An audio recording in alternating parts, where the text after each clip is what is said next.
Mrs. White is that I want to make sure that if the priestly writer says this and Mrs. White says that,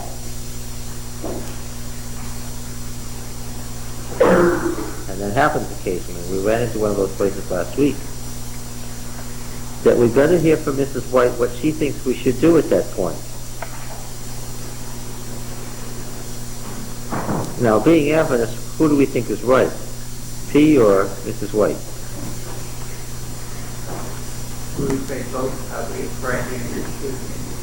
No. Either the Ten Commandments did exist before Sinai or they didn't. There's no both there. What would Mrs. White say about that? I thought she always said, go to the Bible monitor. That was Did she ever discuss the issue directly of what if it's a point of theology? Did that ever come up in her lifetime? What if it's a point of theology?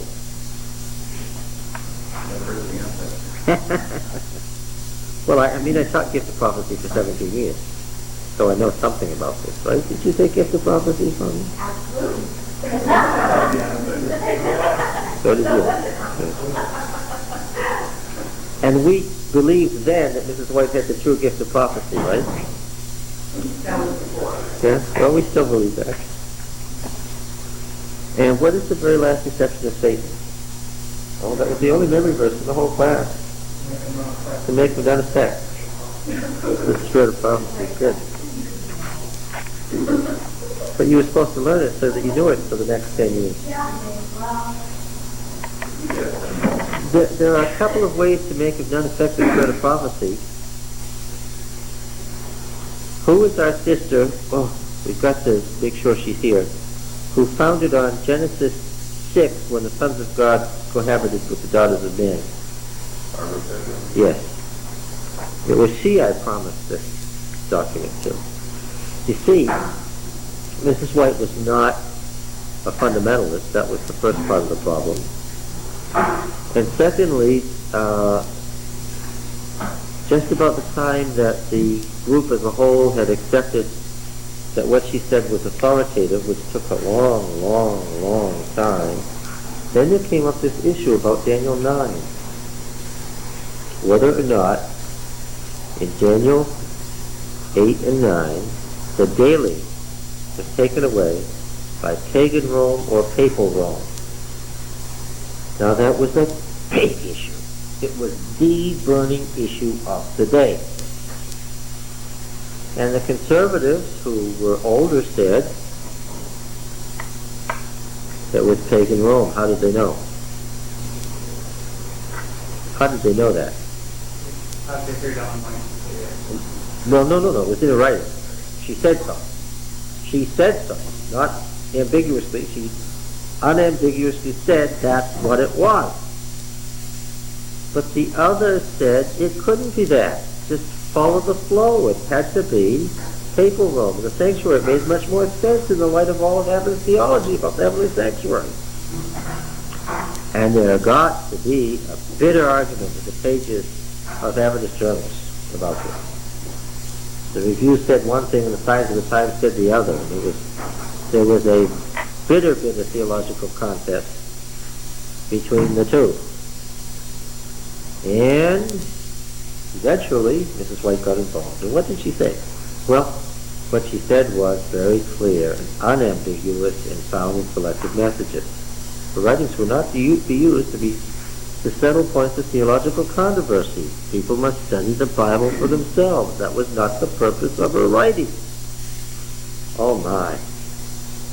Then one could ask this question, if that wasn't the purpose of her writing, if you can't go to the conflict of the ages and read the 5 books and you know everything that the Bible means, because it's right there. Of course, you do have to follow this by giving different theological explanations for the same thing. Then what was the purpose of her writing? What did she herself say? The purpose of every prophet. To apply the teachings of Scripture to the church today. To apply the spiritual truths, to bring present truth of the lives of the believers. You see, if Mrs. White says to me, you mustn't be harsh, then I can't say, no, P says I can be.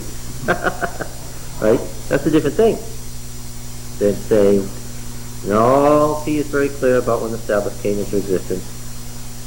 In the chapter on the perpetuity of the law and patriarchs and prophets, Mrs. White is absolutely right that the law, the moral law, has been around since creation, but in the form of the Ten Commandments, no.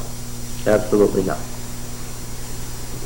Now, just for the fun of it, which takes priority here, according to Mrs. White? Does P take priority, or does patriarchs and prophets take priority? This is a tough one, right? This is a tough one. P takes priority. You know, Amos disagreed. Amos said that they didn't sacrifice in the wilderness. And somebody should have raised their hand and said, wait a minute! Amos, that great prophet, says they didn't sacrifice, and P says they died. But nobody raised that issue here because you're unfamiliar with Amos, but more familiar with Mrs. White. So if Mrs. White says the Ten Commandments were here before Sinai, then people are going to say what? Wait a minute! And then we're going to have to say, now, how did Adventists get to be on this subject? How did they get to be fundamentalists? How did they get to misunderstand that Mrs. White had this great controversy vision in Lovett's Grove in 1858, and from that great vision, of more than 2 hours in length, she developed this Conflict of the Ages series, outlining the structure and theological issues of the great controversy, and used all these works, hundreds and hundreds and hundreds of theological works, for padding to make a running story. Okay? Hundreds of works, maybe even thousands, hundreds that we know of, hundreds of works in Desire of Ages have been identified as sources. Hundreds of works have been identified as sources. All to be filler, to fill out the skeleton of this great controversy vision with the issues in the great controversy from beginning to end. Now, of course, if you knew how that was done, then you wouldn't be so prone to say, it stands here, okay, it's from the chapter on the Law and the Covenants and Uriah Smith. He wasn't right. He was wrong. Okay? He was wrong. And there it is. But that's not the important point here. How did folks get confused about how the Spirit of Prophecy writings were created? Well, for one thing, they didn't know how the Bible was created, right? We've been seeing here how the Bible was created, right?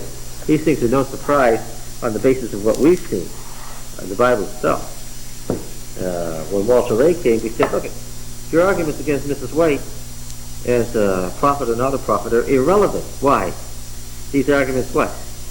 These very same arguments, sources, commentary, internal disagreements, these very same arguments what? Can be made about the Bible. You misunderstand the nature of inspiration. Okay? I think that's the problem with Sister White and Seventh-day Adventists. But that one, most Seventh-day Adventists don't understand fundamentalism, what it means. Mm-hmm. We're proud of being fundamentalists as opposed to being liberal. Right. And the ramifications of defined fundamentalism are something with which most of us are unfamiliar. Yes. And the issue of inspiration as opposed to fallibility or infallibility. They get all clogged up together. Well, how can you be right here and wrong there and still be inspired? Yes. And inspired is not infallible.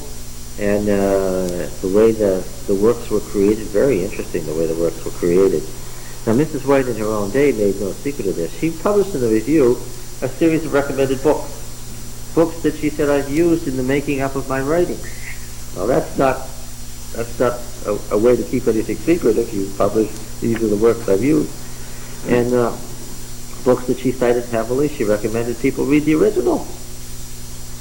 Now, if you tell people go read the original, then when you've cited it, people would doubtless recognize, oh yes, this is the book she said to use in making up this book. Yes. Now, you remember that in 1901 there was a great reorganization of the General Conference that set the church off on a new path, and Arthur Daniels was elected General Conference president, And then they knew that they were going to have the great crisis to face with Dr. Kellogg and all his medical colleagues on how they were going to move in that direction, and of course that all came between 1901 and 1906. And then you remember that Mrs. White died in 1915, and in those years, right along in those years, the Fundamentals were published. The 3 volumes of the book, the Fundamentals, were published, in which the Bible was absolutely correct, not only in its overall message, but in all its particulars, historically, grammatically. It was nom de plume, but it was 2 brothers who were not even ministers. They were businessmen. And they wrote a series of tracts called the Fundamentals, and they kept writing and writing and writing, giving examples, answering liberal German theology as it was coming into American universities, and these finally got published just as the Fundamentals between 1906 and 1909. And when the Fundamentals were published, then people knew what fundamentalism was, right? And then there was that trial, right? Remember that trial? The Scopes trial, where was that? When was it? Yes. Now, here's what happened. Once the Fundamentals were published, churches were asked, are you liberals or are you fundamentalists? So Mrs. White had published this thing on the Bible, the nature of inspiration, that's now found in Selected Messages. Okay? And you can read that article in Selected Messages on the nature of the Bible. God has not put himself on record in the Bible. God as the writer is not represented. God has not put himself on trial in the Bible in words. Right? These were dramatic anti-fundamentalist statements, drawn from the book that Henry Ward Beecher wrote, opposing the fundamentals. It's the first chapter of Beecher's book. Now, you must understand this came as a great shock to many of us. It came as a terrible shock that Mrs. White, vision, prophetess, would say, this isn't the way it is, not the nature of inspiration. It caused terrible turmoil, because you were either a German liberal or you were a fundamentalist. Those were the options. Beecher said those are not the options, and this is drawn totally wrongly. Beecher was not popular for what he wrote. The following year he was embroiled in a scandal. A young woman accused him of having seduced her. It was all a lie to get him out of his church because of the position he had taken theologically. He paid with his career for that book on inspiration. Now, Mrs. White, of course, in her later years was feeble, didn't travel much, most people didn't see her. She died in 1915. By 1919, Elder Daniels knew that he had a real serious problem to deal with. And what was his problem? His problem was that the Adventist Church had become, not surprisingly, what? Fundamentalist. He was deeply concerned that someday study might show that the Bible wasn't created the way people thought it had been. He was worried that someday study might show that it wasn't what people thought. And why was he worried about that? Because he knew, having worked with Ellen White for 9 years in Australia, he knew what? He knew that she wasn't a fundamentalist, and that isn't the way her writings were made. Right? And he knew that if Mrs. White was a true prophet, and her writings were made so differently from the way the fundamentalists said the Bible was, that something was seriously amiss. And he knew what she had said about inspiration in the chapter that's now recorded in Selected Messages. Itself, ironically, drawn from a source. So we got W.W. Prescott, because Professor Prescott had redone Great Controversy. The Great Controversy, the Spirit of Prophecy, Volume 4 of 1884, had been re-edited to become the book The Great Controversy in 1888. And you will remember that it was rushed into publication because there was a national Sunday law in the United States. And the book was produced to answer the national Sunday law. This was 1888. This was the same year of that confrontation over law and grace in Minneapolis. All of this was happening at once. Now, Mrs. White had been in Europe the preceding 2 years. In 1886 and 87 and 88, she had been traveling all around Europe and living in Basel. She was living in the home left by the late Elder John Andrews, who had died in Basel. And he had left in that house, which was the head of the work there, the Adventist work, he had left his library. And no less a person than W.C. White wrote that what they did then in revising Spirit of Prophecy Volume 4 into the book Great Controversy was that they had access to the great libraries of Basel and Geneva. Remember, these were cities that were centers of the Reformation? There were great theological schools there. There were great libraries there. And he said, in addition, we had access to Elder Andrews' large library. Remember, he'd been a scholar and he had this huge library? And he said, we used those to revise Spirit of Prophecy Volume 4 into the book The Great Controversy. Who's in this White? Elder W.C. White told the story of how it was done. Her son. Yes. Now, Elder Prescott was there. He was teaching history. He was one of the denomination's leading history teachers. By 1909, the plates had worn out. There'd been a lot of criticism because they hadn't cited the authorities that they had used. A lot of people recognized the authorities. So Elder Prescott went through and found as many as he could. And he said there were hundreds. And he remembered a lot of them, but a lot of them. So what did he do? He said in some cases where we couldn't find any authority, we did what? We just took it out. We threw it out. In other cases where the matter was considered more important by Mrs. White, they looked for an authority they could find that dealt with the same subject. Right? And in some cases where they never could find any authority, they took it out. And in a couple of cases, like the defeat of the Papal Army by the Waldensians, where the historians said differently, Mrs. White said, well, in that particular case, I saw that scene in the vision, and I know that happened, so leave it in.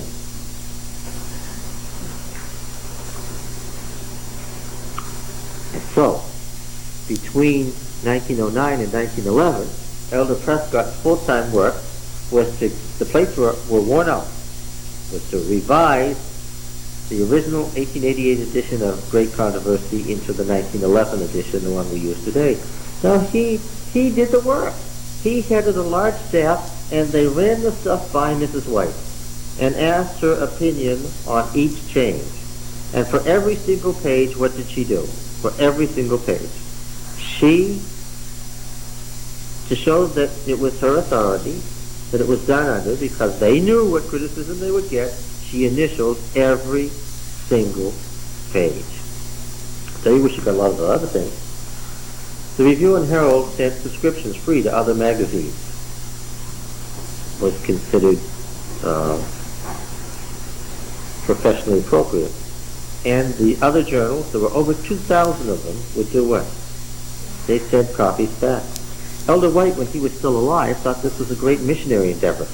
See? To send out the review to just everybody, every magazine, everywhere. And as a result, they were getting these magazines back. One of the authors tells us how he remembers having a little hand truck and having these things coming in and piling up to the top of the hand truck weekly. And he'd take them out of the Elder White's review office and over a few blocks over to the White's home and leave them off there for Mrs. White.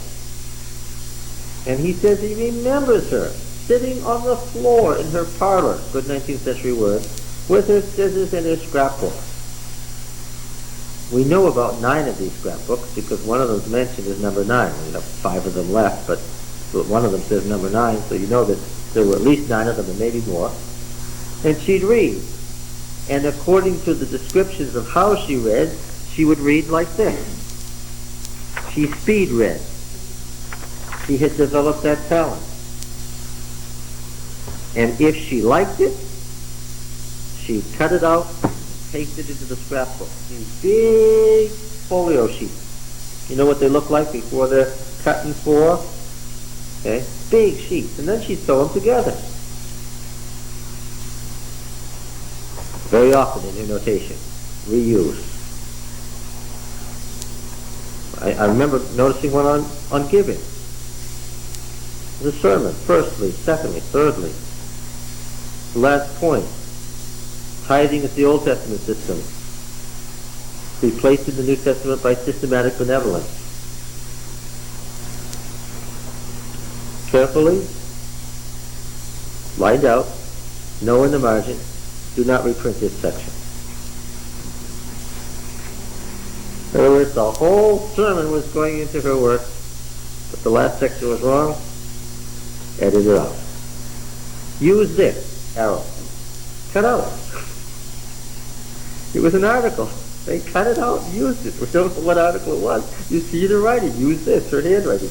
An arrow to this hole in the scrapbook, the page. It's gone. They used it. Okay? So, of course, if you come to say that every word in the Bible came down from God by revelation, and that the writer was instructed by revelation what to say, could Mrs. White ever hold this as a theory of inspiration? No. Not even remotely close to what she knew by her own experience to be the case. Not even remotely close. Okay? So, as a result, you have this. This is why you don't say it's remarkable that this person with a fourth grade education wrote these 53 books. That's not a test of the spirit of prophecy. The Bible tells you what the tests are. That is one of them. Miraculous educational abilities is not one of them, besides which it's wrong. Right? First of all, she only had 9 grades of formal schooling, but then there were those 2 years at the ladies' seminary, and then there was the fact of a lifetime of wide traveling and reading, which is what? Everybody knows that if you understand what the nature of education is, that a lifetime of reading and traveling and speaking and lecturing and meeting people is what? Is an education. You can't live in North America and in Europe and in Australia in the 19th century and do all the things she did and say she wasn't educated. That's silly. In fact, for 19th century Victorian women, what would you say? Her education was far above the norm. So, now then, what all this is leading to is that Elder Daniels decided that he would call together the ministers and Bible teachers and straighten them out. So he got Elder Prescott, and they held a Bible conference in Washington, D.C. The 1919 Bible Conference. Could you give us a few things to read while you're talking about this? Well, I'm going to pass out the article that the White Estate passes out on the 1919 Bible Conference. How do you think it went?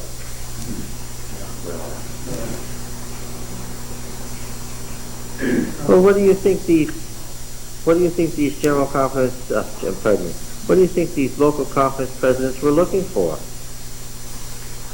in ministers? They wanted to hear that the Bible is really wanted for something inerrant. Yes. Oh yes, they wanted inerrancy as a belief, right? They wanted Adventism to be fundamentalist, not German liberal. I suppose if you had to make a choice, what would you do? Since German liberalism was devoid of any actual belief in a personal God, there'd be no doubt which way you'd go if you had to. If you had to choose a lesser evil. But it was a disaster. To the great majority of the ministers and Bible teachers present, what did it look like? it looked like the General Conference president was a heretic.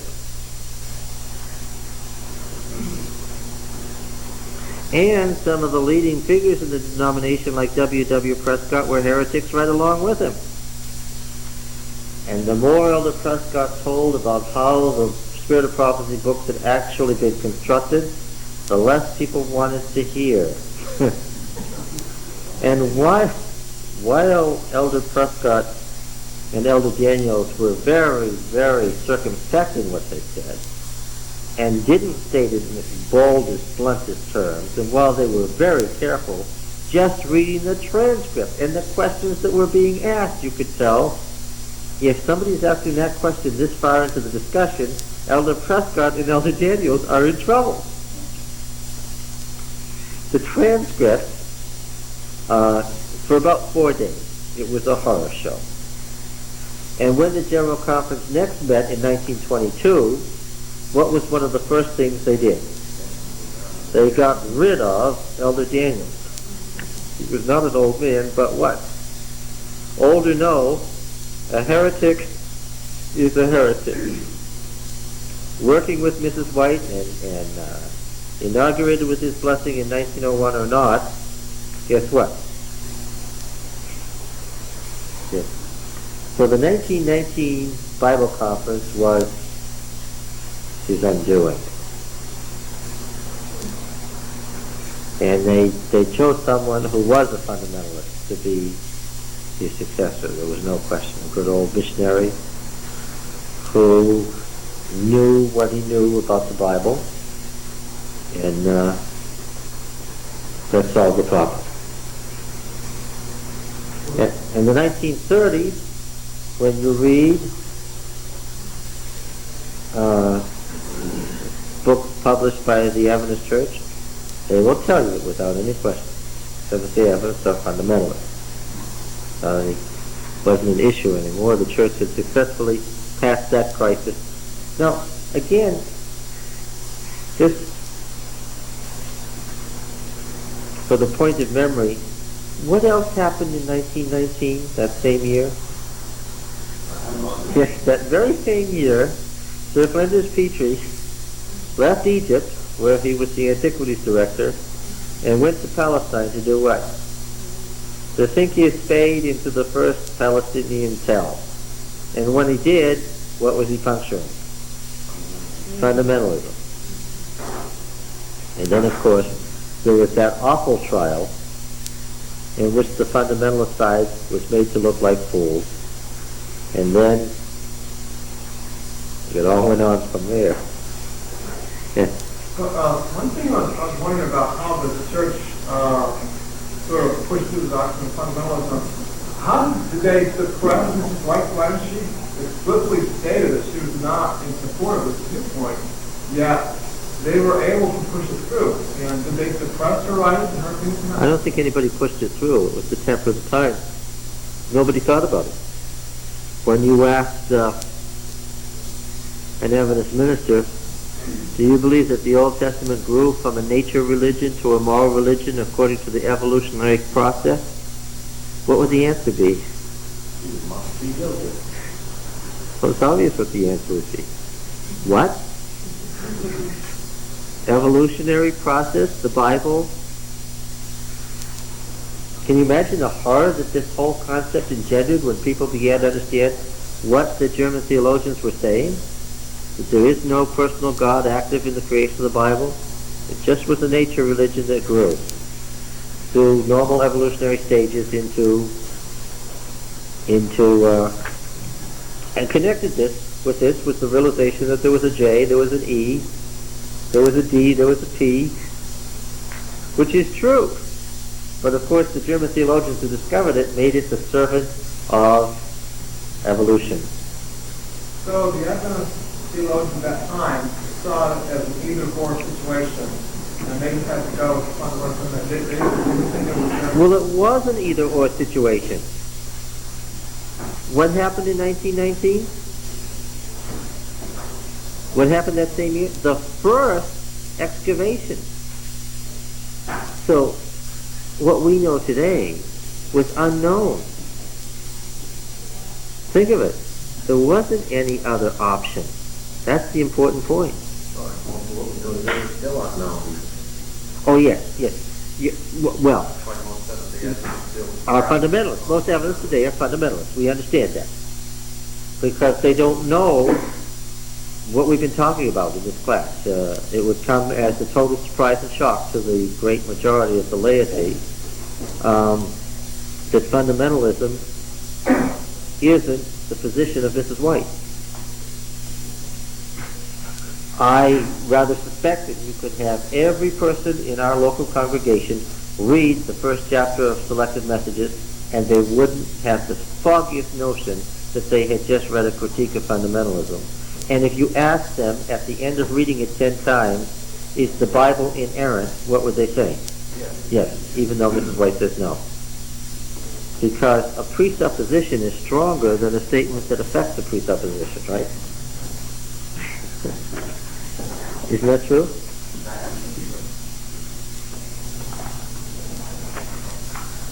Yeah, and you don't change a religious tradition lightly, right?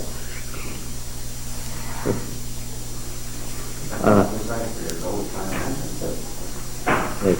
Oh, that was the thing. Were they removing the landmarks, the old landmarks?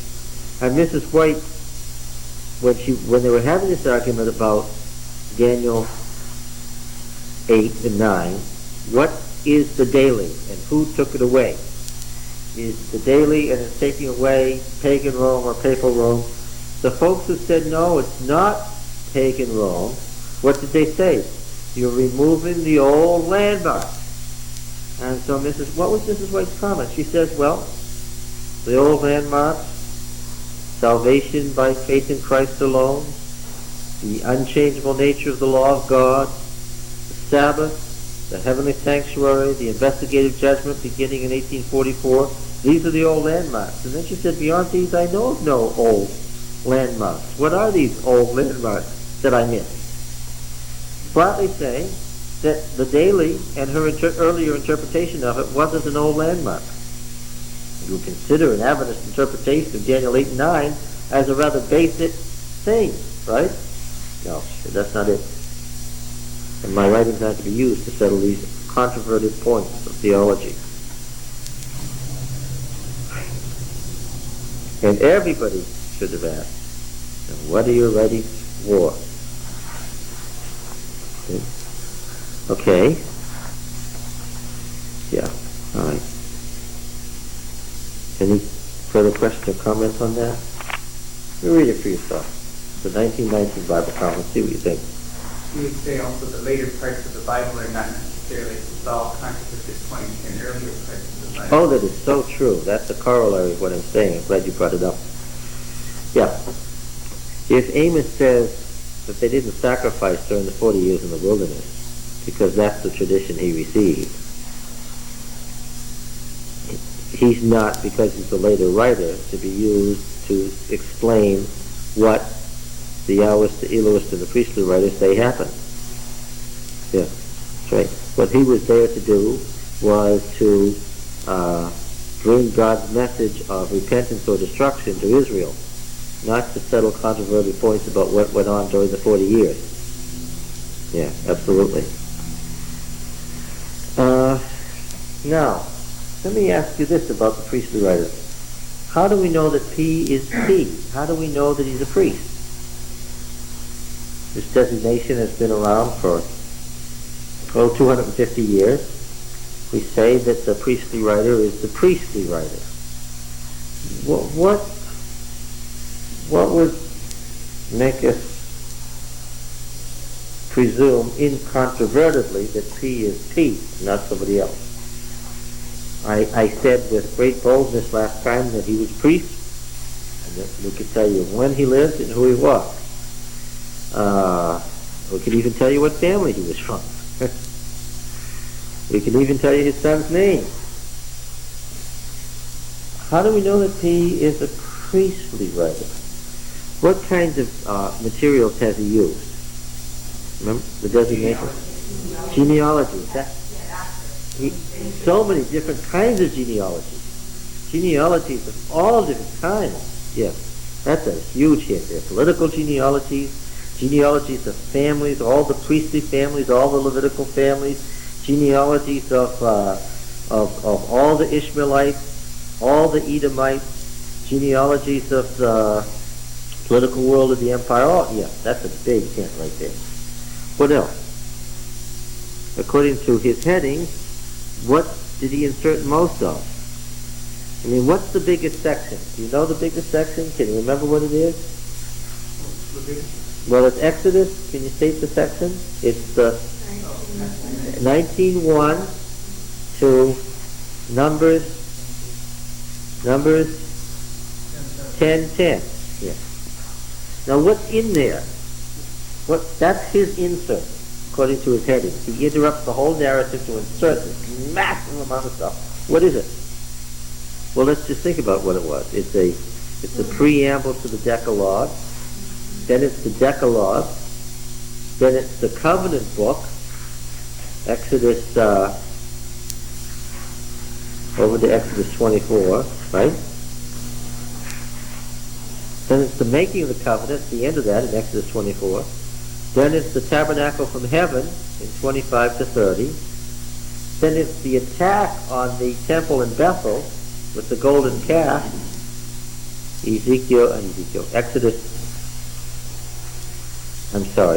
related, right? He's another priest, and the words of the mesh. You find these same terms in Ezekiel. Exodus, 32 to 34? With the giving of the second Decalogue. Then there's the tabernacle on earth, Exodus 35 to 40. Then there's the manual of offerings, Leviticus 1 through 8. The ordination of the Aaronite priesthood, Leviticus 9 and 10. The manual of purification of the people and the tabernacle, Leviticus 11 to 16. And then the holiness code, the great ritual code, Leviticus 17 to 26, including the agricultural system and the economic system and the blessings and curses of the covenant. Then the census, the gifts for the tabernacle, the war camp around the tabernacle, right? And the preparations for the Holy War and the beginning of the Holy War. Well, what is all that stuff? All of that stuff is what? It's temple literature. What are some other things? How about this? How about his... Well, weren't there other kinds of literature, though, John? I mean, that's a question that would naturally arise in the 1990s when everybody has books and libraries are everywhere. I mean, how can it be? So how can we be so certain this was temple literature? Why wasn't it public library stuff? Yes, good point. Good point. Okay. The city of Worcester, nearby. At the north end of the city in Lincoln Square, there's a police station and the county courthouse. The county courthouse looks like a temple. It's got big pillars and so forth. Looks like a Greco-Roman temple. And in the courthouse, just under its rotunda, is the registry of deeds, where births and deaths and genealogies and ownership of land are kept. Right next to that giant edifice are two huge churches. Okay? And they look like temples, as you can imagine. Further down the street is Worcester County Institution for Savings, once the largest bank in the county, and built, looks like a Greco-Roman temple. You could mistake it for the courthouse if you didn't know where you were going. You could go in there and ask for the registry of deeds. Further down the street, there's a school, a big old 19th century school, Main South area. So what interesting point am I making about the county courthouse, these churches, the huge bank, the school? What? What? Well, But my point is that in the ancient world, where would you have found this church, this courthouse, this registry, this bank, and this school? Yes. They were what? And nowhere else. And nowhere else. Yes. They were the temple. The temple was the center of cultic life. Right? And so consequently, the religion and ritual of the people were carried out there. This is where the people were taught. You want to know how to keep the Sabbath? Who will tell you? The priest will tell you. The first thing they will tell you, which is real, basic, and brand new, and tells you why the Sabbath was new, the oldest Sabbath laws in the Levitical material say, the seventh day is a Sabbath. Just the wordage, just get it. The seventh day is a Sabbath. Later on, nobody would word it that way. What would you say? It is the Sabbath. The seventh day is a Sabbath. On it, you shall do no work. What does that tell you about their understanding of the Sabbath? It was zero. Because that's not the important thing about the Sabbath. But somebody who's not an Adventist, the first thing they figure out about Adventists is what? You don't work on the Sabbath. That's not the significance of the Sabbath, but it's a beginning point, right? When you get a law that says in the Old Covenant Code in Exodus 24, the seventh day is the Sabbath, don't do any work on it, you can tell that's starting from zero. Right? All right. So. And again, why would we tell them not to do something that they hadn't been doing anyway? Yes, that they knew for centuries. Tell them not to work, and they must have been working. Well, Leviticus 16 makes that clear. Nobody could figure out why there was so much manna lying around. All right. We saw that last time, right? They came to Moses in great consternation. The people are gathering twice as much. Moses said, I know. Tomorrow's the Sabbath. On it, you don't do any work. That tells you everything you need to know about what they knew about the Sabbath. Which was what? Nothing. All right. So the religious laws and the community laws were promulgated in the temple. The priests were the teachers of Israel, as were priests everywhere in the ancient world. Right?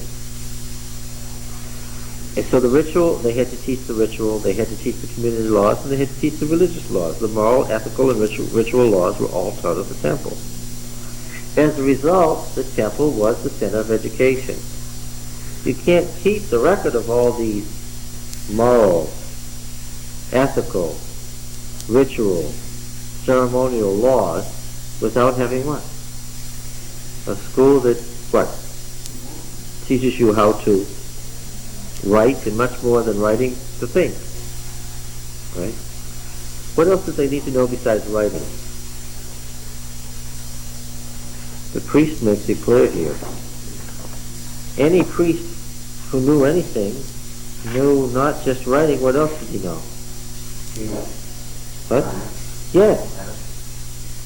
They were the medical officers of the country. We had a whole manual of medicine here. They had to know, look, if you're going to the priest to get medicine, and I should have added the hospital, I should have added Memorial Hospital onto my list, shouldn't I? If you're going to use the priest to get medicine, he has to observe your condition and decide what herbs are most likely to work. And if you have a contagious disease, what? He knows to quarantine you in the hospital which is attached to the temple. Okay? Now he's got to know calendrical things. He's got to know what goes on in the heavens. Why? The priest determined when the new moon feasts were held, and everything came to a stop when the priest decided. Right? They knew when the equinoxes were. They knew, look, the way P has it arranged, when the 70 elders went up on Mount Sinai and ate the covenant meal, and they saw the God of Israel, and they ate and drank in front of him, and there was a sapphire thing underneath him, is it a mistake, an accident, a coincidence that they eat the covenant meal on the very day that you eat the covenant meal in the Feast of Booths? Did he so arrange it and put in his notation that that's the day that they went and they ate with God. Sheer coincidence. Yes. Right. So they certainly have to know, as you said, science. They have to know something about mathematics. Why? Well, yes. And what else? Do you get the idea of the kind of physical structure we're talking about? What was going to be the biggest building in the area? The temple, because it's all of this stuff has to be done there. They had to know something about architecture, engineering, metallurgy. Why? Did these temples just maintain themselves? Did God divinely keep it from wearing out? Again and again and again, when we read the Deuteronomic history, what were the kings faced with? Having to, look, you've got these giant buildings to maintain. They had constantly to be repaired, right? And we can't forget that the priests had to know theology. It's not good enough to say the Sabbath is the day you don't do any work. That's devoid of theology. What question comes next? Why? Yes. And of course they had to know ritual practice, because a sin offering is not a peace offering. Right? It's like to really screw somebody's life up? Offer the wrong sacrifice. Might as well cut the wrong arm off. Alright? Now, as you've already said, other kinds of records have to be kept. Because banks developed where? The first banks were temples. And eventually, when they got money in the 11th century BC, folks not only brought their money to God, what else did they do? They deposited there for God to keep it in safekeeping. Right? And when they deposited their money there in the safest place in the country, why was it the safest place in the country? As you can imagine, when you see from the Deuteronomic history, it mentions there was a double guard on the Sabbath because of all the people around. Right? They were hiding the little boy king when they murdered Athaliah, and the high priest didn't let the shift of guards go off that would have gone off when the new shift came on, so he had twice as many people guarding the temple so that he could keep the king in protection till Athaliah was murdered. Yes. It was the safest place in the country, okay? So, banks developed from the simple reality that that was the safest place to put your money. Right? You had to keep a record of whose money you had and so forth. And, of course, you could not possibly keep a record of who was the genuine worshiper and who wasn't, unless you kept what? All these genealogies. Even that? Yes. And of course, and did the temples themselves have any land? Well, what did we find out right in Leviticus and Numbers? The priests and Levites were designated 48 cities, together with their lands, all of which were administered from the main temple. Okay? Do you wonder why David kept his two high priests? Why he kept Zadok and Abiathar, and he couldn't afford to offend either the family of Moses or the family of Aaron? Why? What does that tell you? Okay. Now, and then of course there's the associated industry. Why were there shepherds abiding the fields, keeping watch over their flocks by night? For the same reason that there was a giant gate in Jerusalem called the Sheep Gate. Why was it called the Sheep Gate? And why was it the biggest one? And what were all those flocks in Bethlehem destined to become? Sacrifices in the temple. Because, of course, it's a self-generating industry. Right? When you got people from everywhere coming to the temple. So, certainly, the whole thing that goes on with raising animals. Of course, as soon as you get raising animals, what do you have to have? You have to have storehouses and granaries and fields that are set aside. Get it? And you have to have people to run all this. Yes, and then you had books and book products, money changing and banking and artisans and garbage men and storage facilities. Garbage men? Did I get that right? There were more garbage men attached to the temple than any other kind of worker. We find out why. You can't sacrifice 100,000 animals and not have a major garbage man contingent. Especially if you're keeping your sick people nearby, right? You might say it's awful. It was awful, yes. Now,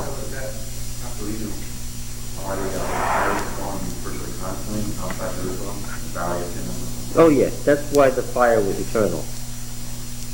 How else could it be but eternal? Because remember we saw in Leviticus that they had to burn the sacrifice in a clean place outside the camp. Now, the priestly writer, right?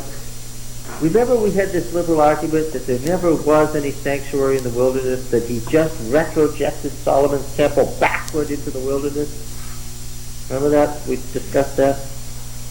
Well, the priestly writer does want you to make he wants you to figure it out. The sanctuary in the wilderness is what? Is the forerunner of what? The temple where? Not the temple where? Well, yes, the temple in heaven is the sanctuary in Jerusalem. Where is it not? It isn't Bethel, Dan, Beersheba, Shechem, Hebron, Arid.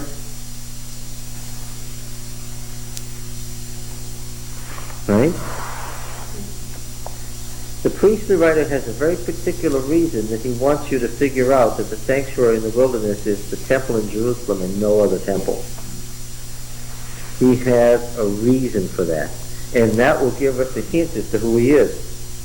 Because there's only two kings, only two, in the whole history of Israel, who said, one temple, one true temple only, one temple.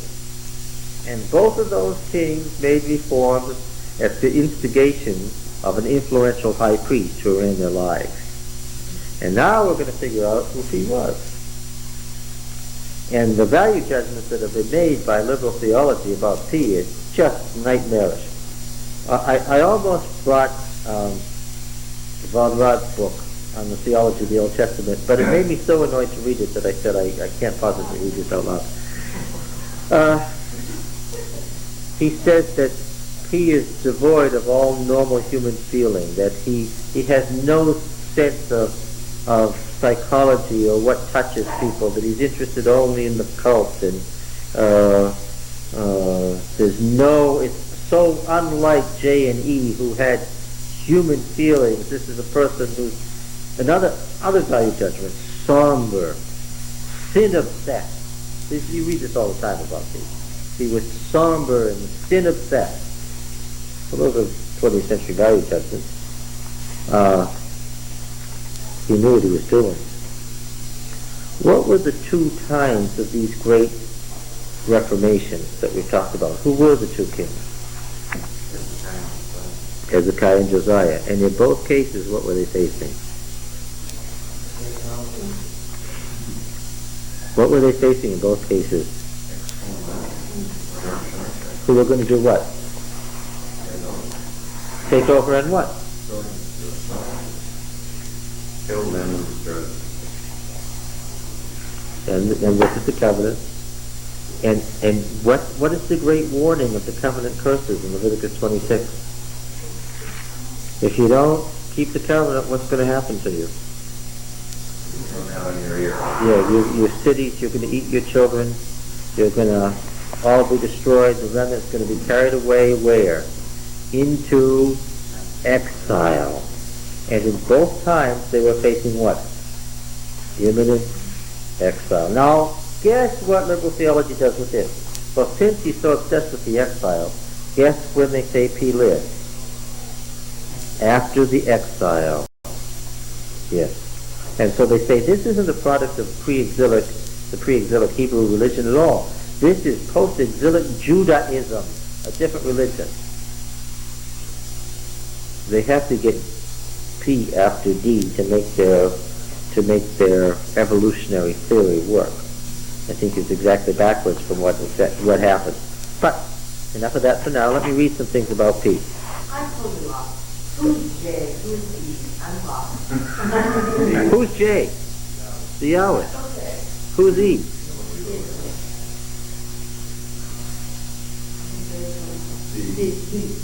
We haven't come to him yet.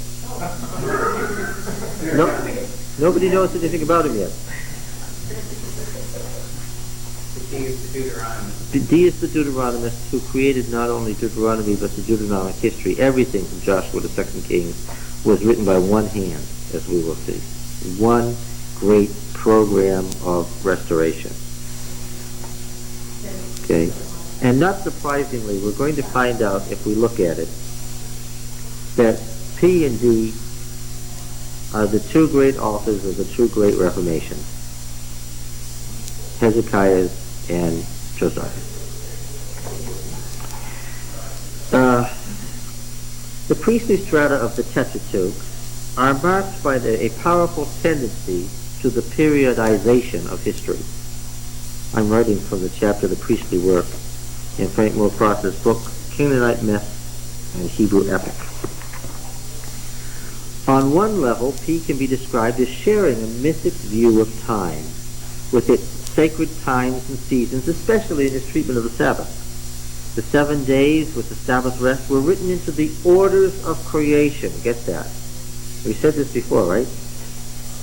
The way it stands, the Sabbath is part of the orders of creation, along with the sun, the moon, the stars, human life, animal life, earth and sea. Just as firm as everything else, the Sabbath is part of the nature of creation. Right? We're written into the orders of creation. At the same time, Sabbath was a sign of the covenant at Sinai. This creation and redemption typology. Don't we wish we had our brother here? Typology. What he's saying is that P sees the Sabbath of creation as a type of the Sabbath at Sinai, which met its antitype at Sinai. Wow, antitypes at Sinai. Yes. This creation and redemption typology is reminiscent of myth, and adumbrates as well the proto-apocalyptic periodization of world history. The priestly tradition divided history into 4 stages, the ages of Adam, Noah, Abraham, and Moses. Each period after creation was marked by a covenant. As has been frequently pointed out, there was no covenant of creation or a covenant with Adam. Creation was marked by a blessing, be fruitful and multiply and fill the earth, Genesis 1:28, also 1:22. This blessing was addressed to man, Adam, and also to fish and fowl. It was a blessing associated with each of the priestly covenants. The Noah, Abraham, and Mosaic covenants. Let's see. What does it say to Noah? Genesis 8:17. Genesis 8:17.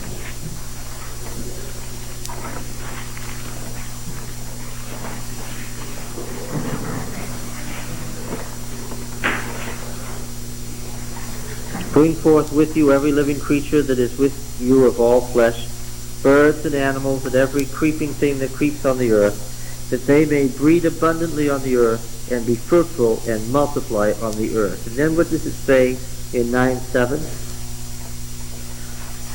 And you, be fruitful and multiply, bring forth abundantly on the earth, and multiply in it. Okay? Now, what did he say to Abraham? Genesis 17:6. Could you all tell me, if I asked you, where's the priestly covenant with Abraham in Genesis? Could you all say, oh yes, that's chapter 17. And verse 6. I will make you exceedingly fruitful, and I will make nations of you, and kings shall come forth from you. And I will establish my covenant between me and you and your descendants after you throughout your generations, for an everlasting covenant to be God to you and to your descendants after you. And I will give to you and your descendants after you the land of your sojournings, the land of Canaan, for an everlasting possession, and I will become their God. Exodus 26 and verse 4 extends the covenant with Abraham to Isaac. The covenant with Abraham is confirmed to Isaac. Verse 26:4. And I will multiply your descendants as the stars of heaven, and will give, remember, be fruitful and multiply. I will multiply your descendants as the stars of heaven, and I will give to your descendants all these lands, and by your descendants all the nations of the earth shall bless themselves. And we see, yes. 26:4? Genesis. We're reading about Isaac here, and you know where Isaac is and what book he is. In verse 35:11. 35:11. Verse 9. God appeared to Jacob again when he came from Paddan Aram and blessed him. And God said, your name is Jacob no longer, your name be called Jacob, but Israel shall be your name. So his name was called Israel. And God said to him, I am El Shaddai. Be fruitful and multiply. A nation and a company of nations shall come from you, and kings shall spring from you. The land which I gave to Abraham and Isaac I will give to you, and I will give the land to your descendants after you. Be fruitful and multiply. Okay?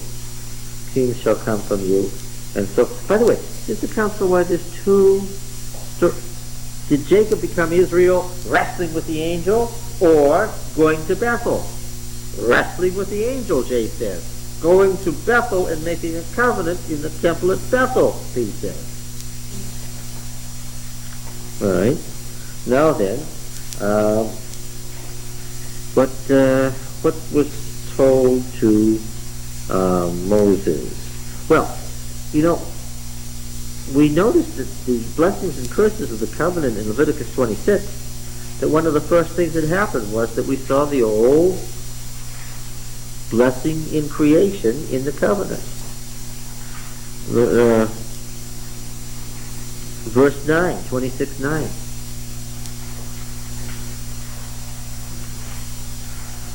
This is the long statement about what the blessings of the covenant are, what the covenant will do for you. And he says, and I will have regard for you and make you fruitful and multiply you and confirm my covenant with you, and so forth. Preliminary fulfillment of this blessing is noted when the tribes multiplied in Egypt, Genesis 47:27, and further stated in Exodus 1:7. The primary use of this blessing formula, however, is related to the promise of the land and to Israel multiplying in the land. This is not only apparent from Leviticus 26:9, it's apparent from the parallel use of the formula in the epic tradition in Exodus 23:30 and following, listing blessings of the covenant in the peroration at the end of the covenant code, and significantly in exilic prophecies of the return to the land and Zion, Ezekiel 36:11, and Jeremiah 3:16 and 23:3. When we see these same blessings repeated by Ezekiel and Jeremiah and nobody else, it doesn't surprise us, because Ezekiel and Jeremiah are what? Are priests. And the priests pronounced this blessing on the people when they entered into the covenant. And we have the two priestly prophets giving us this promise of the restored covenant. All right. The blessing of creation and the Sabbath hidden in creation in themselves do not constitute a covenant. Both are archetypes. The blessing of creation pointing to the blessing to be fulfilled in the land, and the Sabbath of creation adumbrating the revelation at Sinai of the law of the Sabbath, the very special sign of the covenant. Finally, he did not apply one of his terms for covenant, berith and edus, to creation. The priestly covenant schemata begin with the covenant of Noah. The age of Adam was separated from the age of Noah by a flood. This new age was marked by a covenant with all flesh, that is, the universal covenant. The God who revealed himself was known by the general designation Elohim. He gave the blessing, be fruitful and multiply. The obligation laid down by that covenant was the law of blood. Remember? And what was the sign of the covenant? Oh, the sign of the covenant. The rainbow. Yes. Okay. So the covenant was between Elohim and Noah.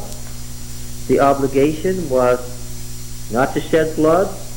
The sign was the rainbow. Okay.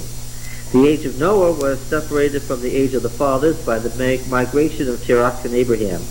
The covenant of Abraham was at once deeper and narrower than the Noahic covenant. More is revealed to fewer. Catch it? More is revealed to fewer. Elohim, God, is now revealed in a more intimate and precise epithet, El Shaddai. El Shaddai declared, "Walk before me with integrity, that is, worship me in obedience and trust, and I will establish my covenant between me and you." In this new relationship, a new name, Abraham, was given, and he received the blessing, "I will make you fruitful, and kings shall come forth from you." El Shaddai bound himself to an eternal covenant, to give the land of Canaan to Abraham and his seed, to become their God, to Abraham and his offspring.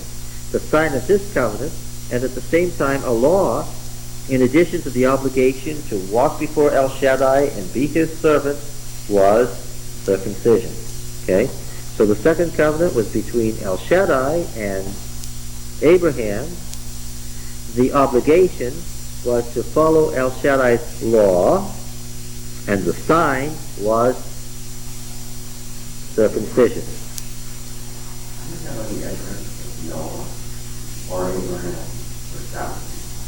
Oh, you missed last week. On the contrary, you've got to see last week, because the priest structures the entire story. And what do we know from his structure? What do we know beyond doubt? Indubitably, what do we know? The Sabbath is what? The great revelation at Sinai.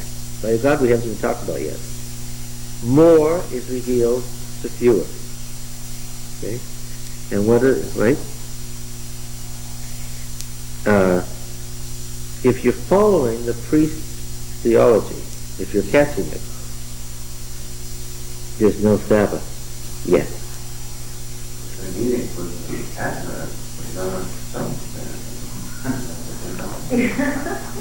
Yes. The Abrahamic covenant was extended to Isaac and more fully to Jacob. In the latter instance, the term covenant is not used, but the formulae for the covenant are applied. I am El Shaddai. No more Jacob, but rather Israel your name. Be fruitful and multiply. Kings shall go forth from your loins. The land that I gave to Abraham and Isaac I will give to you. The age of the fathers was separated from the Mosaic age by the exodus of Israel from Egypt. The third covenant, the covenant with Israel at Sinai, had been foreshadowed in the blessing of the Sabbath at creation, and with increasing intensity by the covenant of Noah, and more particularly by the covenant with Abraham.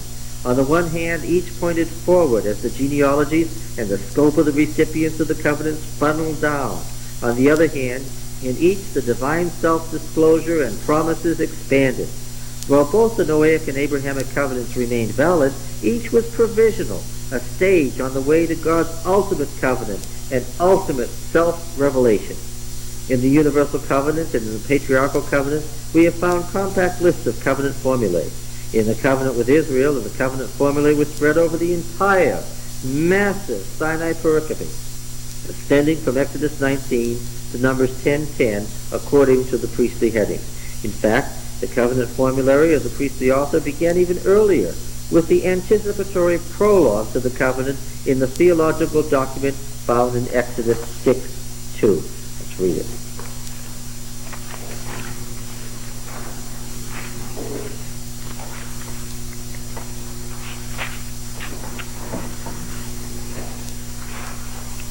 Now, this is very deliberately written.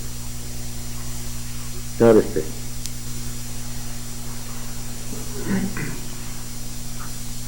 And God said to Moses, I am the Lord. I appeared to Abraham, to Isaac, and to Jacob as God Almighty, but by my name the Lord. No, that won't do it for us, will it? What does it say? Well, before that, What's the first word? Verse 2. Richard, are you reading? Yeah, it's Elohim. Right. And Elohim said to Moses, I am Yahweh. I appeared to Abraham, to Isaac, and to Jacob as El Shaddai, but by my name, Yahweh, I did not make myself known to them. What's he doing? He's equating Elohim to El Shaddai to Yahweh. More is revealed to fewer, right? More self-disclosure. I also established my covenant with them to give them the land of Canaan, the land in which they dwelt as sojourners. Moreover, I have heard the groaning of the people of Israel, whom the Egyptians have hold in bondage, and I have remembered my covenant. Say therefore to the people of Israel, I am Yahweh, and I will bring you out from under the burdens of the Egyptians, and I will deliver you from their bondage, and I will redeem you with an outstretched arm and with great acts of judgment. And I will take you for my people, and I will become your God, and you shall know that I am Yahweh your God, who has brought you out from under the burdens of the Egyptians. And I will bring you into the land which I swore to give to Abraham, to Isaac, and to Jacob, and I will give it to you for a possession. I am Yahweh.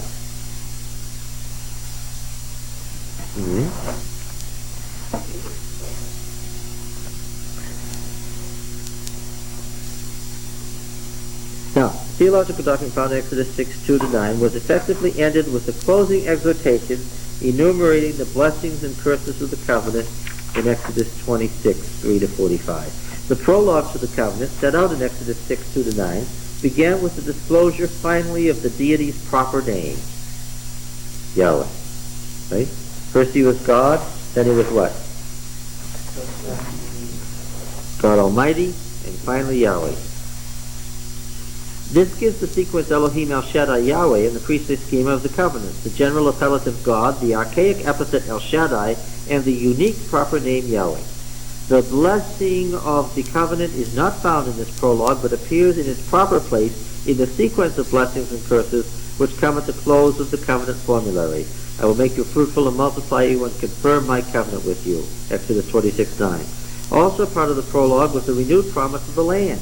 However, the gift of the land was put into the context of a new and central theme of the prologue. I am Yahweh. I will bring you forth from under the burdens of the Egyptians, will take you to be a people and become your God, and you shall know that I am Yahweh when I bring you into the land. The sign of the covenant at Sinai was the Sabbath. This is explicitly stated in Exodus 31:13 and 16 and following. Indeed, you shall keep my Sabbath, for it is a sign between me and you throughout your generations, that you may know that I am Yahweh who sanctified you, and the children of Israel shall keep the Sabbath to make it throughout their generations an eternal covenant. Between me and the children of Israel it shall be a sign forever. One notes that the same formula which labeled circumcision as the sign of the Abrahamic covenant, also called an eternal covenant, is here applied to the Sabbath. So, rainbow, circumcision, Sabbath. The covenant formulary, I will become your God, applied first to Abraham in Genesis 17:8, is applied to the children of Israel in Exodus 6:7 in a more elaborate form. Its expression in the center of the priestly covenant materials was further expanded and brings us to the very heart of the priestly covenant theology. Two passages are crucial here. One is Leviticus 26:11-13.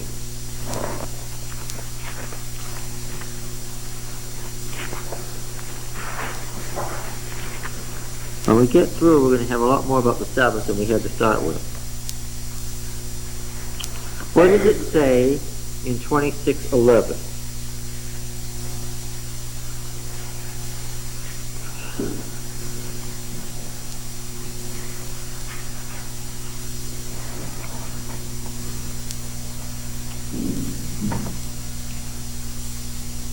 It says, and I will set my tabernacle in your midst, and my soul shall not loathe you. What's the word tabernacle? Mishkan. Mishkan. From the verb Mishkan, which means what? Tent. And we saw this time, right, to tabernacle, which becomes the great priestly terminology in his literature. And so it says, and I will put my tabernacle. If your translation doesn't say tabernacle, write tabernacle in. Don't let the translator screw up his theology. I will put my tabernacle in your midst. Now, one of the blessings, one of the great blessings of the covenant, this is a list of the, is that Yahweh's tabernacle is going to be in their middle. And the priest isn't thinking just of the Mishkan in the wilderness. What's he thinking of?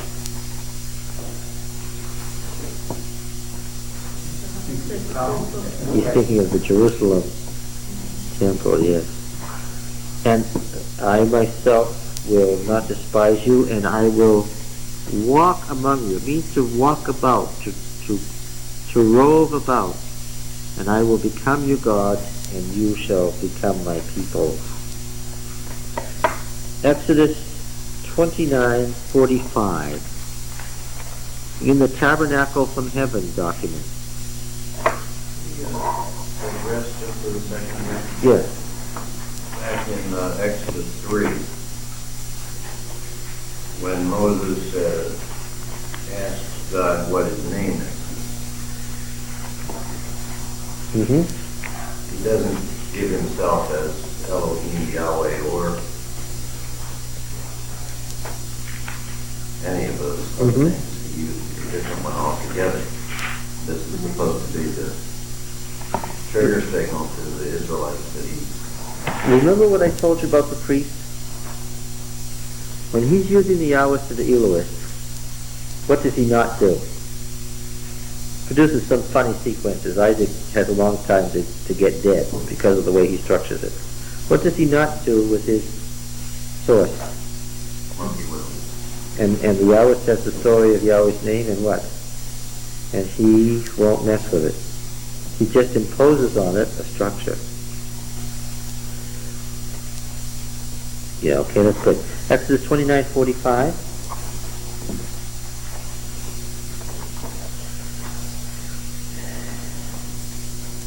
And I will dwell among the people of Israel and become their God. And they shall know that I am Yahweh the God, who brought them forth out of the land of Egypt, in order that I might dwell among them. What was the purpose of the Exodus? God could dwell with the people. Take a guess. Richard, can you... I'm glad you have the interlinear there. What does it say? What's the verb, 45? It's Shakanti. Shakanti, yes, that's the first person singular ending. I will dwell. From Shakan. Tabernacle. When he says that God is dwelling among his people, what does he mean? He's tabernacling in their midst. That's his... No, we already know that he's used Elohim, the infinite God, and El Shaddai, the all-powerful God, is equal to Yahweh. So he doesn't mean... He believes that God is at once infinite and personal. And this is something that Schaeffer did a good job of recovering for it as a point of biblical theology. Right? Yes. He was excellent on this, bringing the opposites together of infinite and personal. Schaeffer was given to talking about the infinite personal God all the time. And that's correct. That's the priest's view. Is God infinite or personal? Well, the Yahwist had him as personal, right? The Elohist tended to make him infinite. The priest does what? He is the infinite personal God. So when he says to dwell, he doesn't think God is inside the tabernacle. Why? God is infinite as well as personal. Then what's in the tabernacle that gets God's... Well, we're coming to that. All right. Now then, the purpose of the Exodus was to make it possible for God to tabernacle in their midst. All right. So, Crosslight, The prime benefit of the Sinaitic covenant in the view of the priestly tradent was the tabernacling presence of Yahweh in Israel's midst. Yahweh not only would become their God, he would become the God in their midst who would walk about among them. Archaizing technical vocabulary is used in these priestly passages. The verbal root shakan, specialized early in Canaanite, including Ugaritic, to mean to tent or to lead the roving life of a tent dweller, evidently a denominative form from mishkan, tent, tabernacle, mishkanoth, encampment. That's why the priestly headings we noticed were Israel set out from such and such a place and encamped at such and such a place, and guess what the verb is in all these priestly headings? It's the shakan, it's encamp, and the encampment, the war camp, is what? It's the encamping of Yahweh in Israel in numbers. All the same term. Okay. Yeah, we can't let the English translation cause us to miss this now. All right, so Mishkanoth, encampment. The verb shakan, used in archaic context of the immanence of the deity in his shrine, was taken up anew by the priestly circle and used exclusively for the covenant presence of the deity in the Mishkan, the tabernacle, becoming the key word in their theological vocabulary. The priestly source wholly eschewed the literal term yeshav, to dwell. There was a word for dwelling, and they never used it, because what does it mean? It means to live inside, and they did not mean to live inside, because what? Because God couldn't live inside the tabernacle. Yeah. And so he writes, the priestly source wholly eschewed the literal term yeshav, to dwell, of the divine presence or nearness in his earthly shrine. Those who have translated Mishkan as dwelling, some translations call the tabernacle the dwelling, and imputed a doctrine of the concrete abode of Yahweh in his shrine to the priestly school, could not be further from understanding the priestly self-conscious usage of this term. The translation to tabernacle is not felicitous, but at least it has the advantage of pointing to the relationship between the verbal usage of shakan and the tabernacle par excellence, the mishkan of the priestly writings. The entire cultic paraphernalia and cult was designed to express and overcome the problem of the holy, transcendent God, shakan, dwelling with his pervasively sinful people. Zones of holiness in the tabernacle and court and in the battle camp vividly express the paradox of the immanence of the Holy One among a sinful people. Indeed, the agonizing problem of the exile. Now, here we've got to understand the cross is what? He's dating for us the priest to when? To after the exile, which I simply reject. Reflected in a variety of literature. Oh, by the way, you probably figured it out by now. And if you're awake, you can figure it out. Do I think the priest is related to Hezekiah's Reform or Josiah's Reform? Josiah.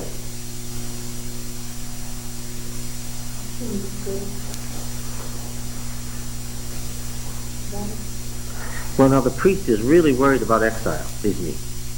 He spends a lot of time saying that God warned me.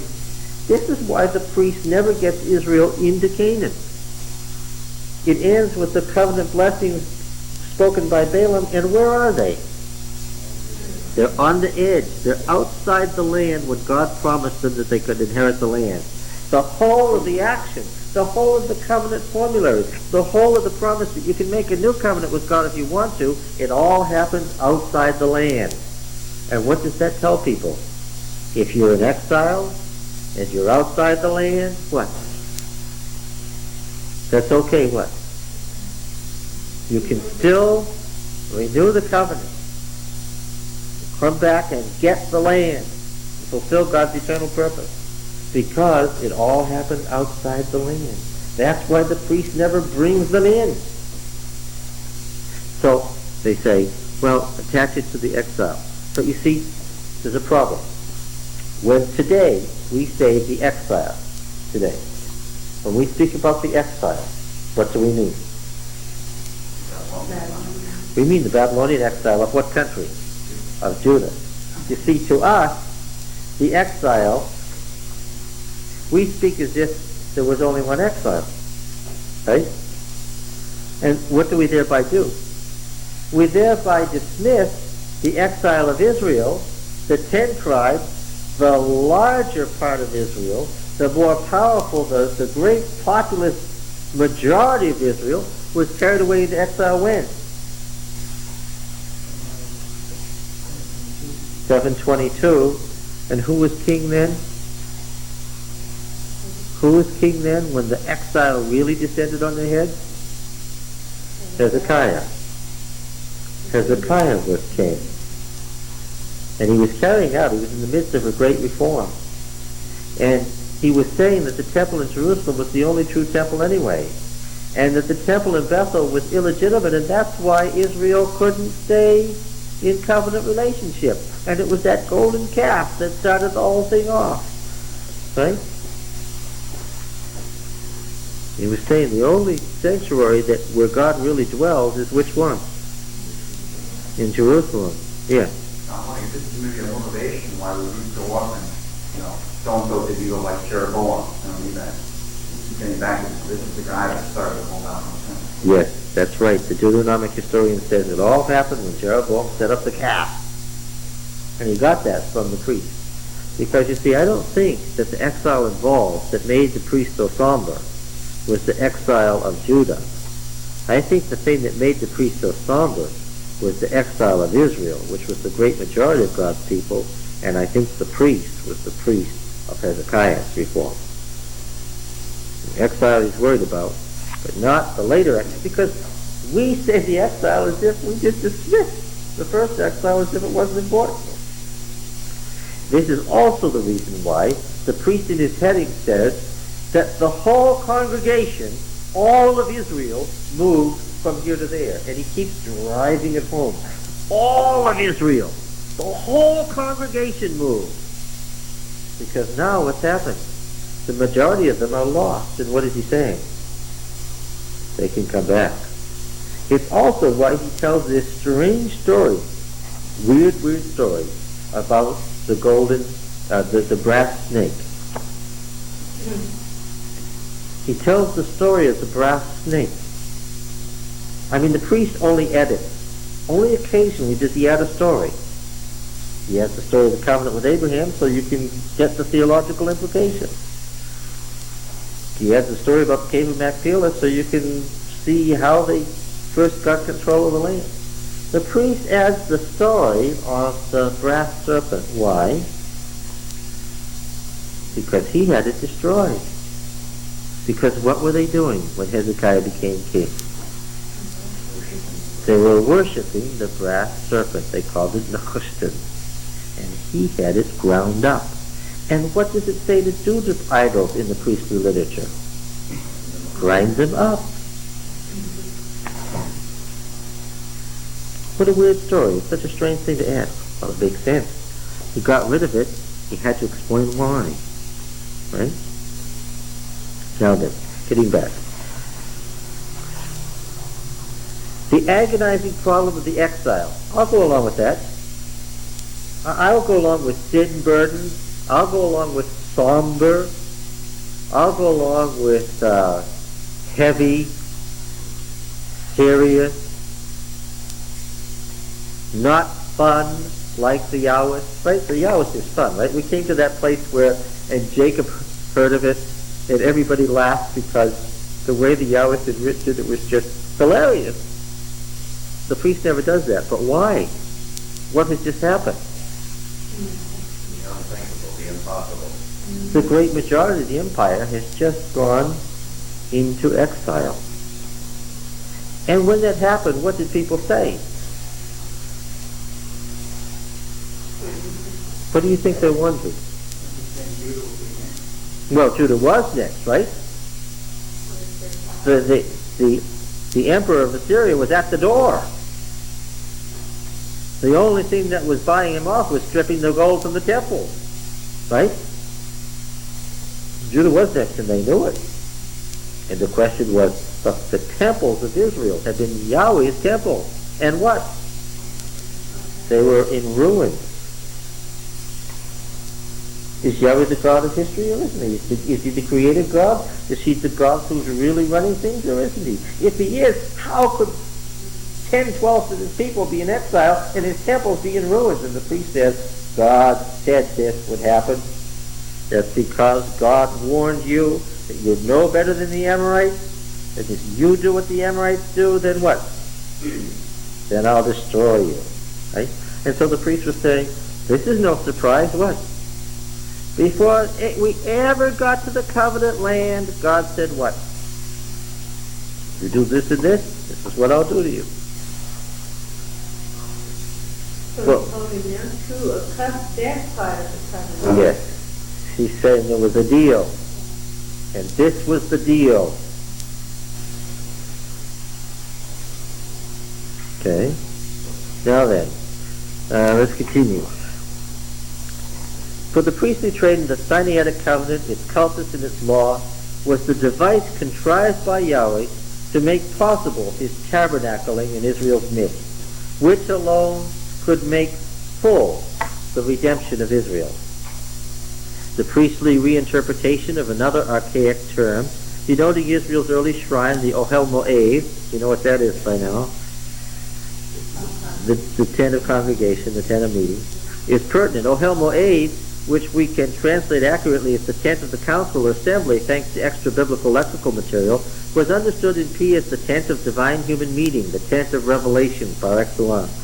The stipulations or law of the covenant, the priestly view, includes the entire Baroque collection of law and cultic prescriptions beginning in Exodus 20 and extending originally to Leviticus 26.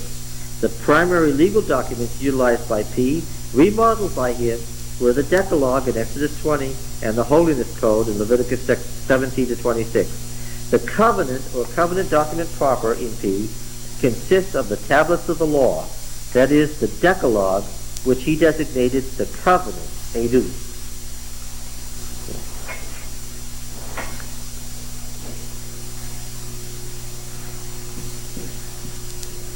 E.G.'s covenant, or of course belief. You always know about belief. Here's two great words for covenant.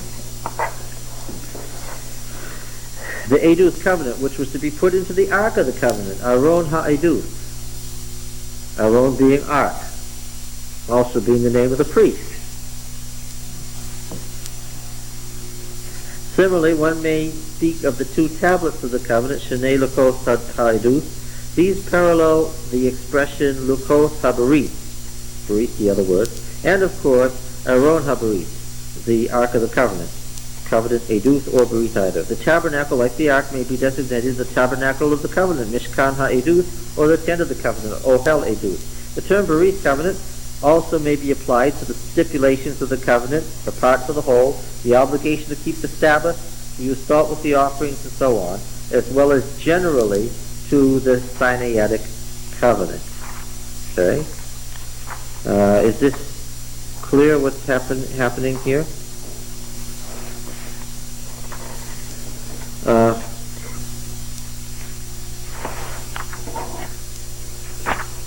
But lost you? I just don't hire one at that time. Yeah. The reason it's heavy is because the author is what?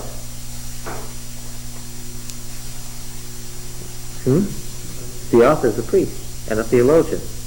And he's infusing old terms with theological significance. The glory of God, the kavod Yahweh, the glory, which means heaviness, literally. The heaviness of God came down off the mountain, which is heaven, into the tabernacle and dwelt there. Right? Yes, he doesn't get God coming down into the tabernacle. He gets what?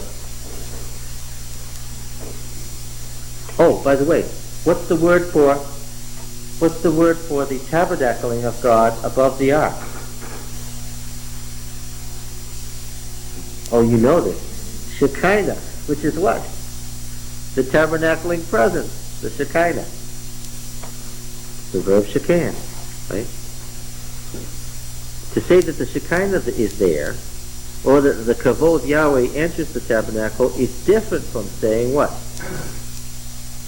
That Yahweh himself went in, because he doesn't want to do that. He doesn't want you to think of Yahweh as a limited God who's somehow in struggle with these other personal gods of the pagan world. Right? Because he's not. He just runs stuff. And you can understand how after the exile of Israel, after having built this up like this, for that to happen, for him to be greater than all the gods around, they must have been in total shock. They were. They were absolutely paralyzed by inaction. Hezekiah, we're told, did not have the foggiest notion what to do. They were in absolute and total paralysis. The shock of the exile of the northern kingdom was just more than anyone could even speak about for a while. And clearly they had misperceived the covenant relationship, right? And so the priest got together, and he gathered all this priestly material, and he put it all together to say, you see, and of course, he could not possibly have Yahweh fighting with the other gods, like it was some sort of cosmic war, right? Which was their presupposition. So, how does Genesis 1, the Old Temple hymns, function? What's it there for? I said it was the prologue for the first 4 books of the Bible. What does it make clear right away? Elohim is the infinite God who creates the universe.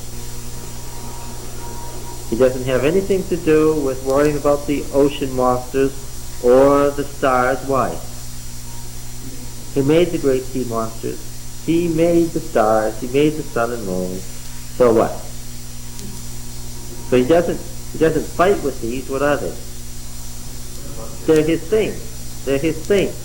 And so if he tells the pagan nations to go destroy his people, then what? They do. Why?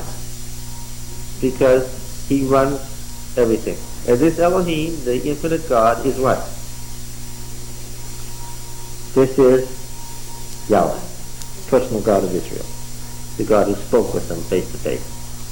Is at once infinite and personal. Right? When he's done, there's no room to think that this is a God like the other gods who somehow has got caught up. Now, when he periodizes history and he says Yahweh had to destroy the ancient world because his plan didn't work. Yahweh had to cast off the descendants of Adam and Eve because they left covenant relationship.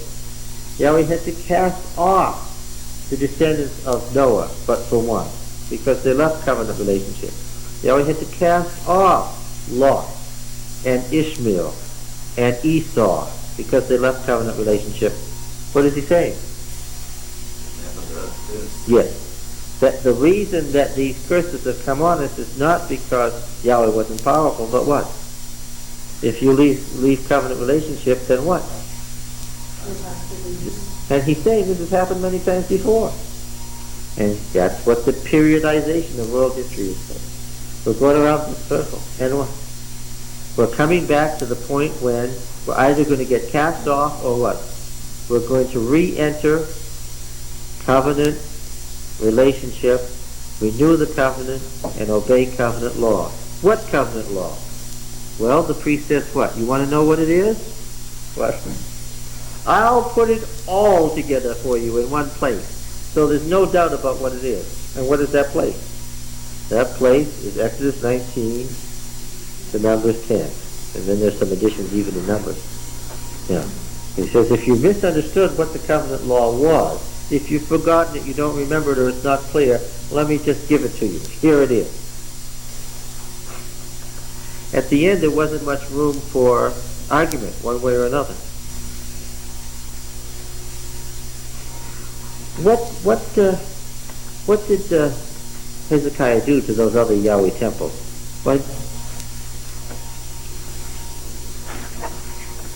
The Deuteronomic historian never tells us, because he can't take away from Josiah's reform.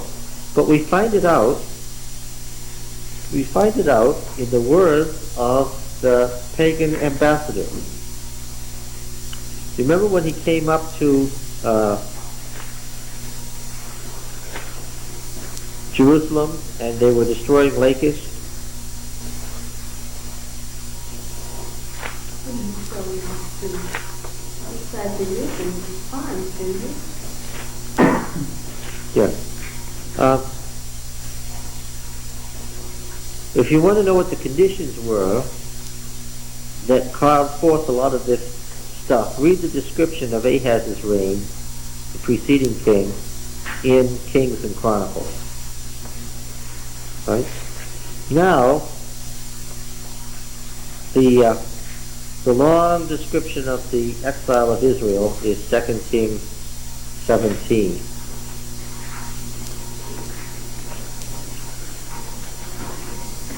We only find out what Hezekiah was up to in 2 verses, and they're oblique. 2 Kings 18 and verse 4.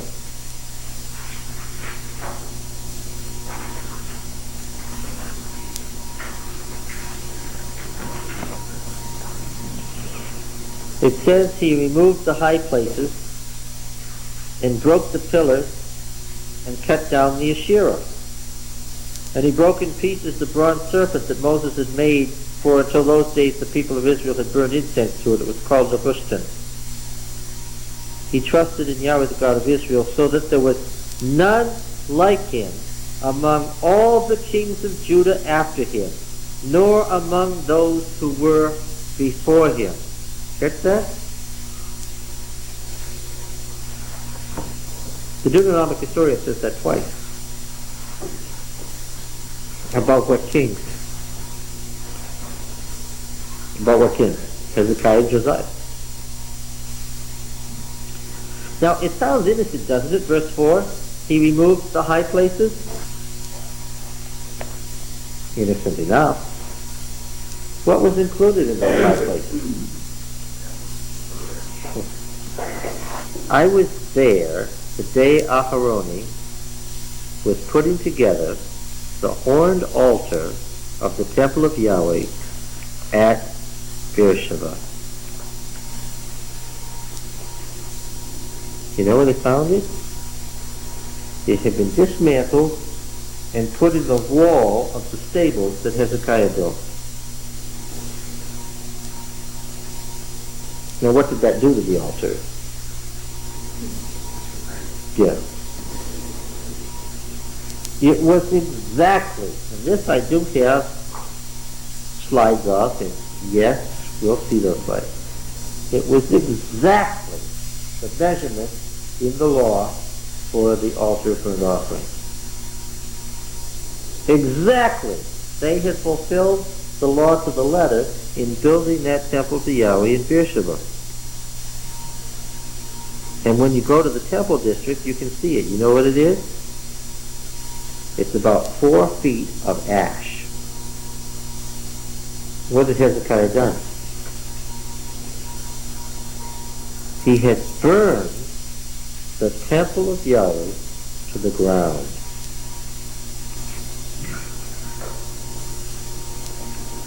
What do you think folks thought about that? Now, you think this was heard around in other nations? That the king of Judah has taken the temples of his own God and burned them all?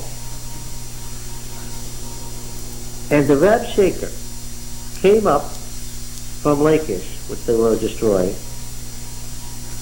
and he's calling out in Hebrew to the people on the wall. And the king's servants have begged him to speak in Aramaic so that the folks won't understand what he's saying. In verse 22 he says this, 18:22. But if you say to me, we rely on Yahweh our God, is it not he whose high places and altars Hezekiah has removed, saying to Judah and to Jerusalem, you shall worship before this altar in Jerusalem? We wouldn't even know it if it weren't on the lips of the Rabshakeh. He preserved for us, for posterity, what Hezekiah had done. The high places were whose high places? I would have usually interpreted that as like he was sort of lying and not really. As I never would have thought of the high places as being places of Yahweh. I would have thought that he was misrepresenting it. I mean, that's just how things happen. At least I would have interpreted it. Yeah, it would have been wrong. The golden calf was not a pagan idol at Sinai. What was it? It was not a pagan idol. What was it? This is the God that brought you up from the land of Egypt, O Israel. Right? It was a Yahweh statue. Actually, it wasn't even a Yahweh statue. Yahweh was supposed to appear where? On top of it. So. All right. Rather shocking. Hezekiah didn't be comfortable with saying, well, let's burn down all the Adventist churches in the continent except the college church. Yeah, and would the folks like that? Say, sure, come down here and burn our church that we spent 100 years building up. Go ahead. Why? Because the high priest says you should. Oh, all right.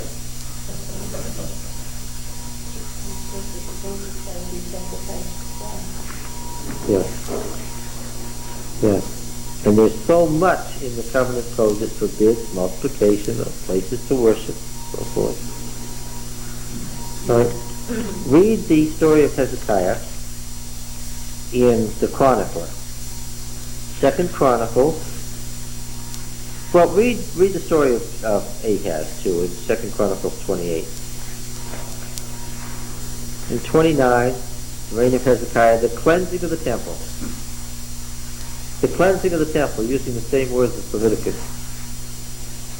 How do you cleanse the temple? It's been defiled. Father Ahaz defiled it deliberately. He put the altar of the king of Assyria in the center and desecrated Yahweh's altar so that the Assyrians wouldn't kill him.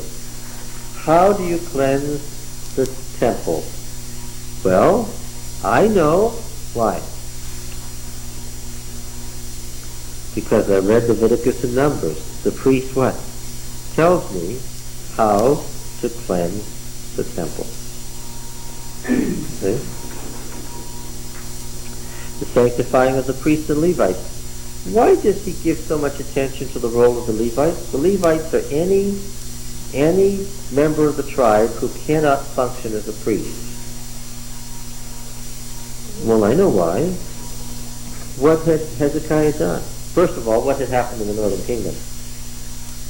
A whole slew of temples in the northern kingdom had just gotten by the Assyrians. And the priests filed into Jerusalem. Remember I told you that we know that Hezekiah's Jerusalem grew by 400%. He started out with a little city. Before his reign was all over, he ended up with a real big city for the ancient world, a real big city. Okay? This is also why he became so rich. Because everybody who was afraid of the Assyrians did what? Crowded into him. Because remember, what did he do? I'll tell you again. What gave legitimacy was that Hezekiah was the only king in the 800-year history of the Assyrian Empire who openly declared to the world a rebellion and what? And lived to tell about it afterwards. Yes. Wrap up a thought from a little while ago. If Hezekiah was wiping out the worship places except for Jerusalem, what was the legitimate purpose for the 48 Levitical cities going on and all? That's one of the things that is described in the Reform of Hezekiah.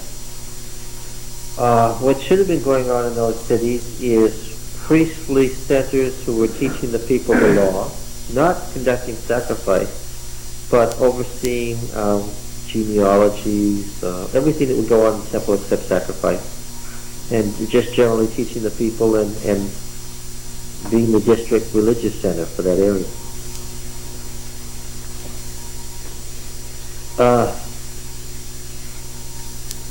So here he gives great deal of attention to the role of the Levites in Leviticus. And you find the three priestly families are mentioned here, Kohath, Merari, and Gershon, and what their role is in Hezekiah's reign. It's the only reign in all the 20 kings who followed David and Solomon, where the three priestly families and their roles are brought up.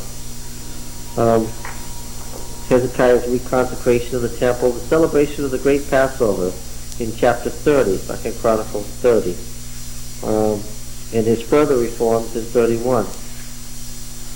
Hezekiah had real goals. When the Assyrians were gone, and there was a void in what had been the kingdom of Israel, what did he do? He went up there and stationed priests in the cities of Israel and took it over. Well, why wouldn't you if you were going to rebel against Assyria anyway? Hezekiah was the first king since Solomon to rule over Israel, a depopulated and desolated Israel, which received an invitation in Genesis, Exodus, Leviticus, and Numbers. Which, when you think about it, it's a giant work. You need a whole library of scrolls to contain this thing. It's not something that somebody would do off in a corner. Just to accomplish such a thing, what would you need?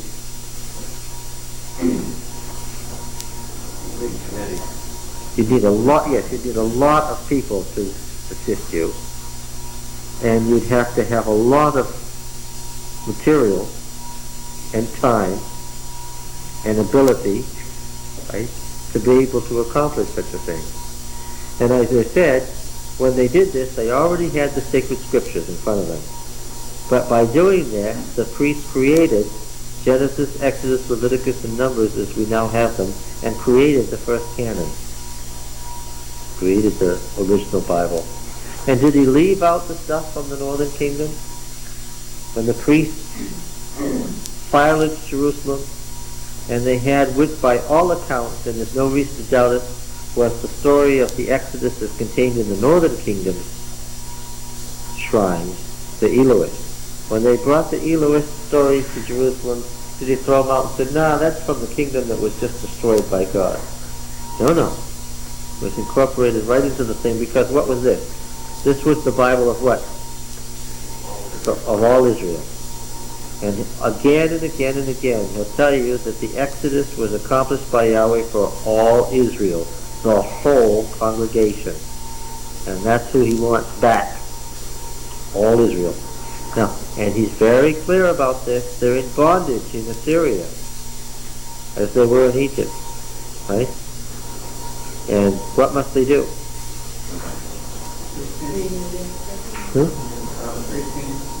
One practical thing they could do right away is what? Right where they were, they could do what? How? What would they do that would be different?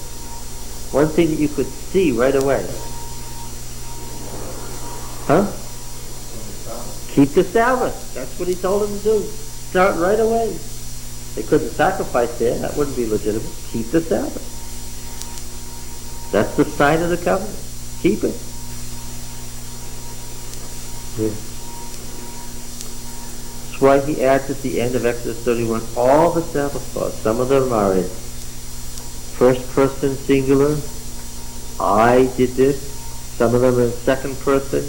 You keep the Sabbath this way. Some of them are in second person plural. You folk. Some of them are third person singular. Therefore, God bless the Sabbath. They're not all. They're all put into a paragraph, but they weren't all spoken laws. They're all the Sabbath laws that the priests used, and they're all stuck together at the end of the giving of the tabernacle from heaven in Exodus 31. He puts them all in there. He puts down everything you can think of about the Sabbath, so that they'll know that above all else is a good way to begin. Show that you believe that Yahweh is the creator of the universe. Why? How can you show that? by seeking the Sabbath. Yes. And this is why he uses a different term. Over here in Genesis 1. Over here in Genesis 1, he says, Genesis 2, verse 3. So God blessed the seventh day and held it, because on it God ceased. I heard a poor soul at the American Academy of Religion Convention quote this text and read rested. There were scholars all over the room who shouted, "Cease! You rested!" He does not use the root loop for here, because loop means what? That means to rest like I do when I've been working all day. That means what? It means I'm tired, just like the pagan god. He would never use this verb for God in the moment of creation, because it would imply that the infinite God got tired, which an infinite God can't get. But everybody knew that there was a rest. Right? Now, he uses this term in the fourth commandment. He uses the word for rest, that is the common word for rest, because here he says, God rested as man must rest, using the common term for rest. Let's look at Exodus 20 again. He uses a different verb. And remember what I told you last time. He is so very careful not in his description of creation to say that the seventh day of creation was what? The Sabbath.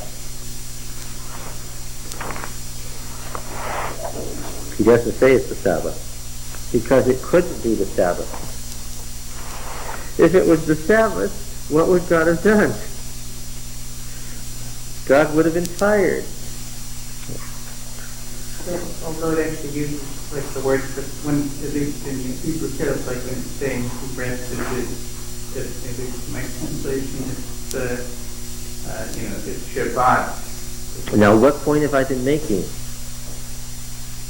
Shabbat does not mean what?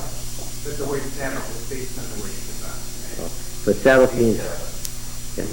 But get the flow of his theology. In Genesis 1 and 2, Shabbat, the verb, means what? It means cease. It has no theological content yet.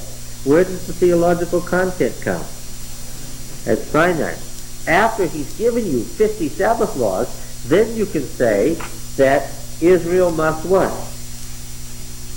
Must Shabbat, which doesn't mean rest, it means what? No, it doesn't. No, you're missing the point. He deliberately invests the term with the meaning it doesn't mean. Neutral. It means nothing at creation. But let it go along after Sinai, it doesn't mean cease anymore. It means what? It doesn't mean rest. It means what? No, it means to keep the Sabbath, which is to say, everything that implies. Keep the whole covenant. Because what? The Sabbath is the sign and the content of the covenant. The priest understands what Mrs. White said so succinctly in Desire of Ages. In order to keep the Sabbath holy, men must themselves be holy. You're saying what a word means in one place is not what it means in another. Oh, yes. What a word means in one place is not what it means in another. The priest is telling you that initially it had no meaning other than to cease.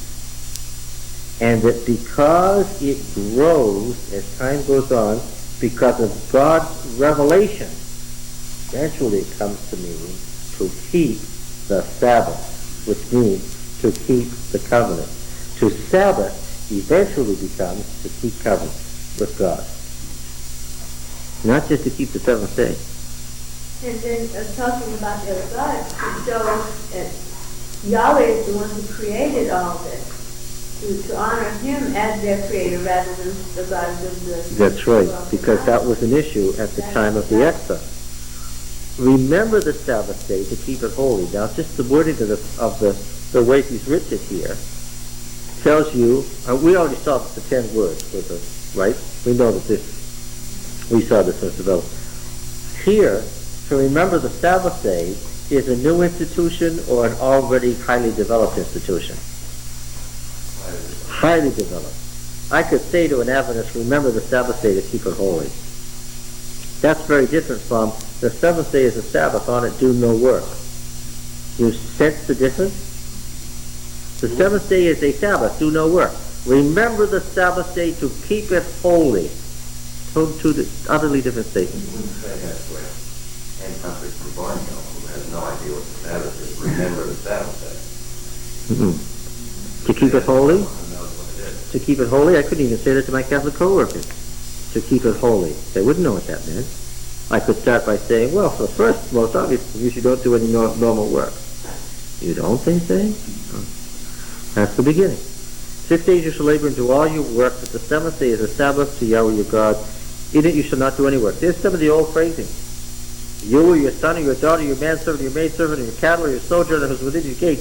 What's that all about? What's that all about? It's very clear that what? Some folks were not keeping the Sabbath holy. They were what? Well, yeah, or their cattle or whatever. They hadn't got the idea. He's saying that if you're doing any of those things, what? You haven't caught what it means to keep the Sabbath holy.